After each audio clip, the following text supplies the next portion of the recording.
the dawn of a new empire. The great city of Rome, the eternal heart of an empire that had once held the world in its grasp, was dying. Not with a sudden violent end, but a slow agonizing decay, like a grand old tree whose roots were being gnawed away by unseen insects. Barbarian tribes, like hungry wolves at the gates, had long since learned that the once unbreachable walls of the Roman Empire were now porous. The western half, with its fractured power and crumbling institutions, was already a lost cause.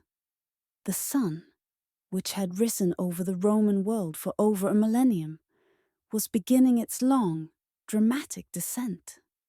But as one light faded in the west, a new one was being kindled in the east.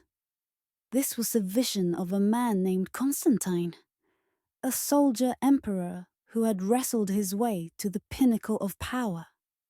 He was a man of fierce ambition and profound foresight, a general who understood that the future of the Roman world lay not in the familiar, but in the new. He looked not to the fading grandeur of Rome on the Tiber, but to a small strategic Greek city on the Bosphorus Strait. Byzantium, it was called, a trading post of modest repute. But Constantine saw its destiny. He saw the Bosphorus as a key, a narrow channel that connected the Mediterranean to the Black Sea, and a land bridge between Europe and Asia. He saw a city that could be a new center of power, a fortress that could defend the empire's wealthiest provinces from the new threats emerging from the east and north. He envisioned a new Rome, a capital built not on the shaky foundations of the past, but on the solid rock of a new era. And so, in 330 AD, a monumental undertaking began. The old city of Byzantium was torn down, and a new one rose in its place.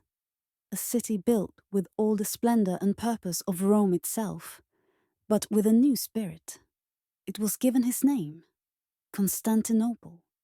Marble from distant quarries, columns from ancient temples, and countless statues were brought to adorn its streets and forums.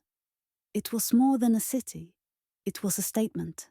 It was a declaration that the Roman Empire, though bruised and battered, was not yet finished.